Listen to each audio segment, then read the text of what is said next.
O evangelho de hoje narra o momento em que esses dois discípulos de Jesus, tanto Pedro como João, eles vão ao túmulo aonde Jesus havia sido colocado, né? Logo depois da sua morte. Então Jesus foi crucificado, ele morre na cruz, aí ele pede perdão ao Pai por causa dos nossos pecados e pede perdão ao Pai por isso, e aí ele nos dá a salvação. Em seguida, ele é levado para o túmulo e colocado lá. Mas ainda ficou faltando algumas coisas que precisavam fazer ali naquele corpo, como colocar os aromas, que era necessário fazer isso. Mas como para o judeu, né, a sexta-feira, porque Jesus morreu na sexta-feira. Então, no final da sexta-feira, começava o sábado deles, que eles não podiam fazer outra coisa a não ser rezar. Eles colocaram Jesus no túmulo, deixaram lá, e no dia seguinte eles iriam lá para colocar os aromas que eram necessários. Então, essas mulheres, Maria Madalena, ela vai lá, quando chega lá, não encontra nada. O túmulo estava vazio. O anjo tinha dito para ela e para elas, né? Por que vocês procuram entre os mortos aquele que ressuscitou? Ele não está mais aqui não, ele ressuscitou de verdade.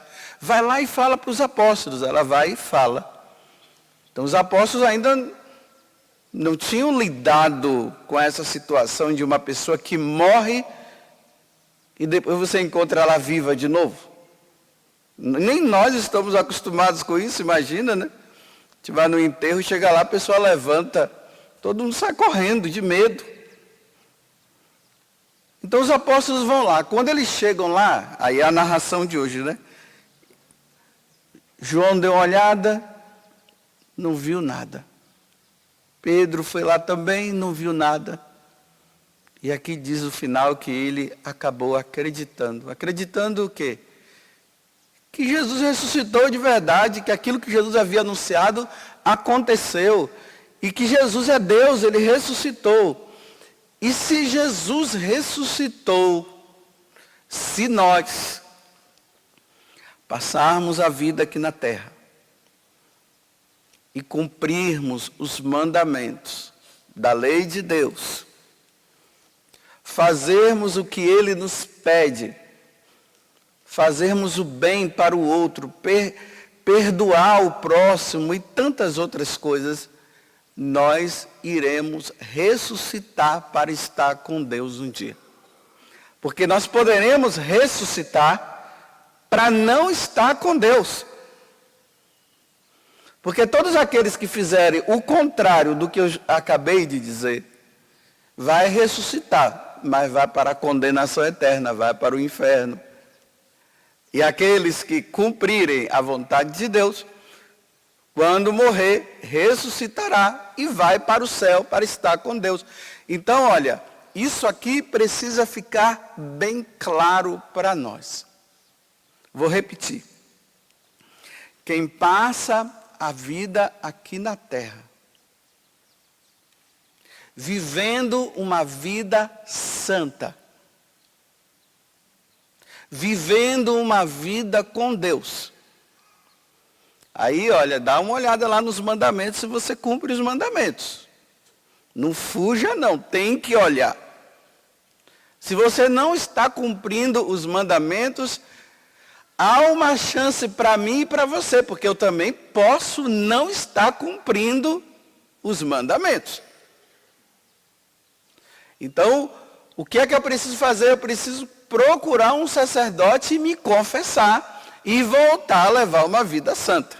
Se eu faço isso, se eu morrer, eu me salvarei.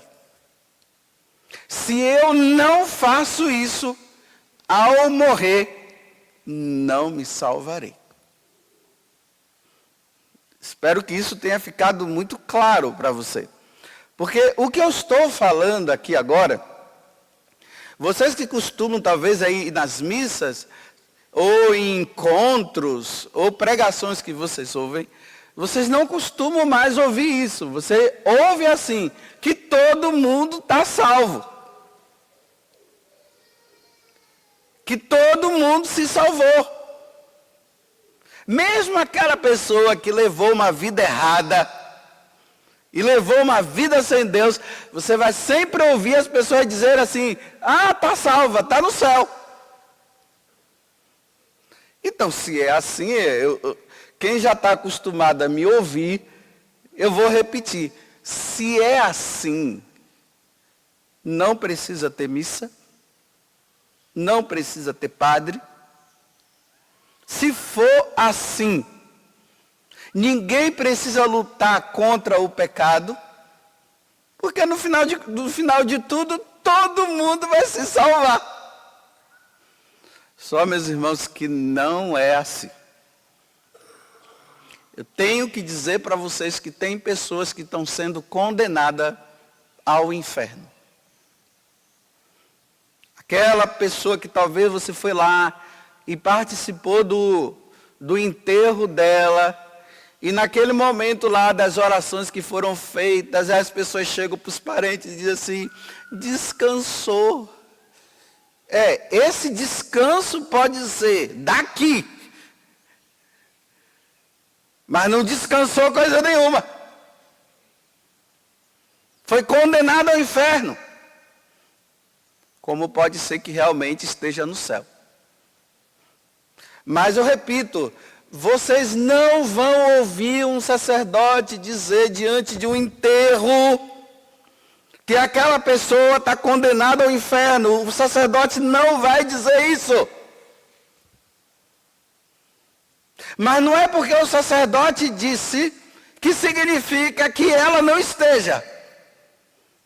Porque aí você vai ter que ver a vida dela, né? Que vida que essa pessoa levou. Vou dar um exemplo. Geralmente, os médicos, eles cuidam do corpo. Nós, sacerdotes, cuidamos da alma da pessoa. Tanto que quando uma pessoa morre, quem vai direto logo ao encontro de Deus e para o julgamento é a alma, não é o corpo. Por isso que a gente coloca o corpo lá. O corpo vai ressuscitar um dia. Só que quando ele ressuscitar um dia, ele vai se juntar com a alma, que pode estar condenada ou não, e ali pronto. Quem está condenado vai para o inferno mesmo, já está lá, e quem vai para o céu está no céu. Tá bom. Então o médico, geralmente, tem médicos que lutam por aquele doente, né? Aí vai lá e dá remédio, faz cirurgia, a pessoa está lá no hospital, está lá daquele jeito. Aí chega um momento que a pessoa morre. Aí não tem aquela notícia difícil que o médico tem que dar para os parentes. Tanto que chama o parente, né assim? Quem já viveu a situação sabe, né? Aquele homem está ali balançando a cabeça, provavelmente ele deve ter vivido isso. Aí o médico já leva uma assistente social, um psicólogo, porque não sabe a reação da pessoa diante daquela notícia drástica que ele vai ter que dar. E a notícia é essa, olha, fizemos de tudo, mas morreu. Não é difícil isso? Difícil. Mas é a verdade. Só que nós, sacerdotes, nós lidamos agora com pós-morte. Para nós, sacerdotes, é assim. Morreu, né? O médico disse, morreu. Pronto.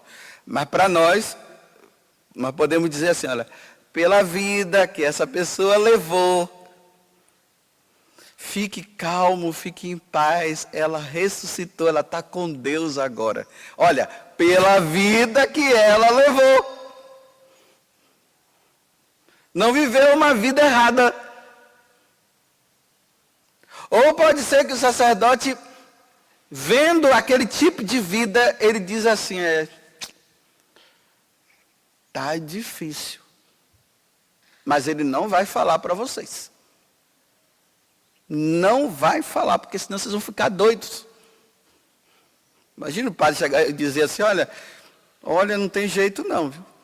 Aí faz aquelas celebrações, tem aqueles que ainda exigem uma missa de corpo presente, o padre faz as exéquias, faz tudo, está tudo politicamente correto, está tudo certinho. Só não se salvou.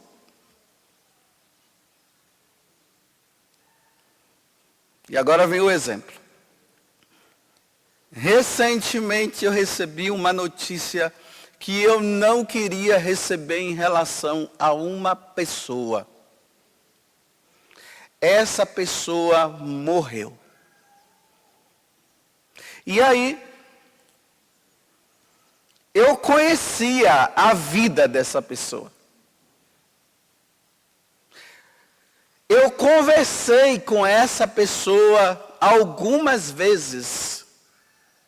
Porque essa pessoa, ela não era casada na igreja, vivia com um homem. Olha, quem não é casado na igreja e vive junto, o primeiro que morrer vai para o inferno. Vocês não estão acostumados a ouvir isso, mas isso é verdade. Porque para um homem viver junto com uma mulher, tem que estar casado na igreja.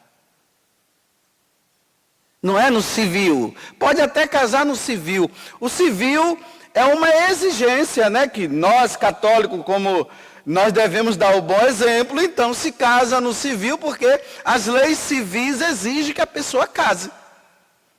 Mas não é necessário casar no civil, embora, eu estou dizendo, nós precisamos cumprir aquilo que civilmente precisa se fazer. Então, não era casada na igreja. Segundo, essa pessoa roubava. Não tem essas pessoas que vai na casa dos outros assim, aí vê um negocinho, pega e leva? Não é ladrão de banco, não. É de casa, é de lugar. Vê um negocinho assim, pá, leva. Eu falei para essa pessoa. Não era casado na igreja. Roubava. Eu disse para essa pessoa uma vez, olha, você está numa condição que você não pode receber a Eucaristia. Enquanto você não resolver sua vida, você não pode comungar. E quantas vezes, depois de eu ter falado, eu vi essa pessoa entrando na fila e comungando. Algumas vezes comungou comigo e outras vezes comungou com outras pessoas, mas eu sempre via, e eu falei. Com isso eu não estou dizendo que também outras pessoas não tenham falado, mas eu estou dizendo que eu falei. Aí você pode dizer assim, mas padre, então se ela não podia comungar, por que o senhor dava? Quando uma pessoa ela entra na fila da comunhão, mesmo que o padre saiba que ela não tem condição de receber a Eucaristia, o padre tem que dar. Ele não pode dizer assim, olha, sai, eu não vou te dar a Eucaristia não. Ele não pode, ele tem que dar. Porque a pessoa, ele já avisou, isso é um problema de consciência dela. Ela não pode receber a Eucaristia, mas se ela entrar, e assim eu fiz algumas vezes, eu dei. E eu disse para ela que ela não podia comungar, eu falei para essa pessoa. E isso se chama comunhão sacrílega, porque a pessoa está em pecado mortal e ela comunga. A pessoa que está em pecado mortal, ela não pode comungar. Mas hoje, com essa ideia que todo mundo se salva, o pessoal não está nem aí. Eles cometem pecado, vão lá, pecados gravíssimos, e entram na fila comum e estão comungando. Você vê nessas missas, né, lotada, aquela multidão lá, pessoas que nunca confessaram na vida, acompanham os outros e recebem a Eucaristia. ela só pode receber a Eucaristia depois que ela passar pela confissão. Ninguém pode comungar em pecado mortal. Essa história de que depois você confessa, depois da missa. Não, você não pode confessar, ou você não pode comungar. Enquanto não se confessar. Mas hoje, todo mundo se acha dono e juiz de si mesmo. Todo mundo acha que vai chegar diante de Deus e vai dizer, aí Jesus, e aí? Eu vou ficar onde? Ele vai dizer, no quinto dos infernos que você vai. Porque você não levou uma vida como deveria. Mas Senhor, mas eu era uma pessoa boa. Você era uma pessoa boa, mas descarada.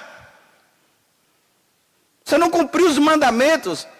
Você não sabia que não podia? Não, mas todo mundo diz que o Senhor é misericórdia. Eu sempre fui mesmo e sou. A misericórdia minha era enquanto vocês estavam vivos. Agora que você morreu, agora é a justiça.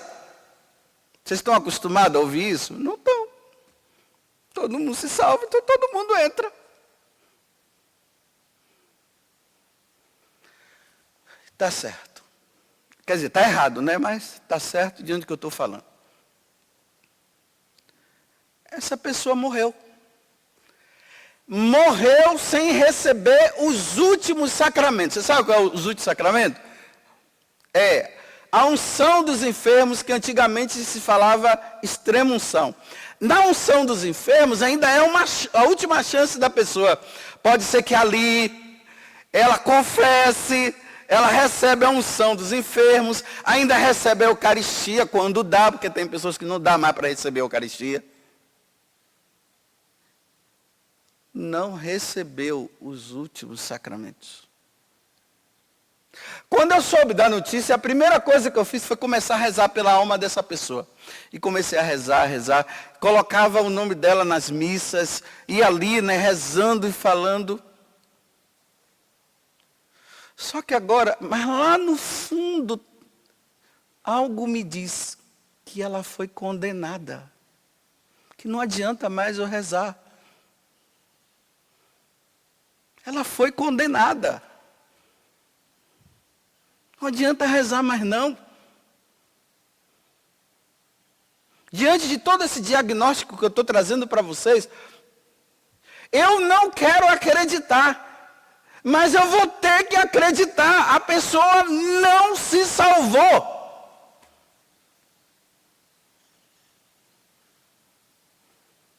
Eu sei que vocês não estão acostumados a ouvir isso. Mas eu não estou falando isso, não é para a pessoa que morreu, porque já morreu e já foi condenada, já foi julgada. Eu estou falando para você e para mim. Você está levando uma vida segundo Deus? Ou você está brincando com a sua salvação? Porque os mortos já foram. Os mortos não precisam mais de pregação, não precisam mais de viver mandamento, não. Já morreu, já foi. Agora, nós que estamos vivos, nós precisamos rever a nossa vida. Então eu termino dizendo, meus irmãos, pelo amor de Deus, pelo amor desse Jesus que veio do céu para nos salvar e morreu na cruz, reveja a sua vida e não brinque mais. Não brinque. Porque o que eu estou falando é uma grande verdade que não se fala mais. Eu queria até hoje rezar por essa alma. Mas eu não vou poder rezar mais porque interiormente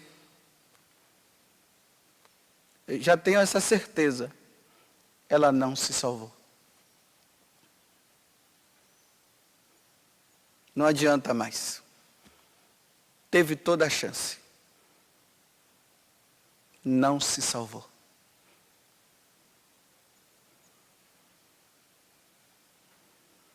Tudo da Canção Nova em um só lugar. Canção Nova Play.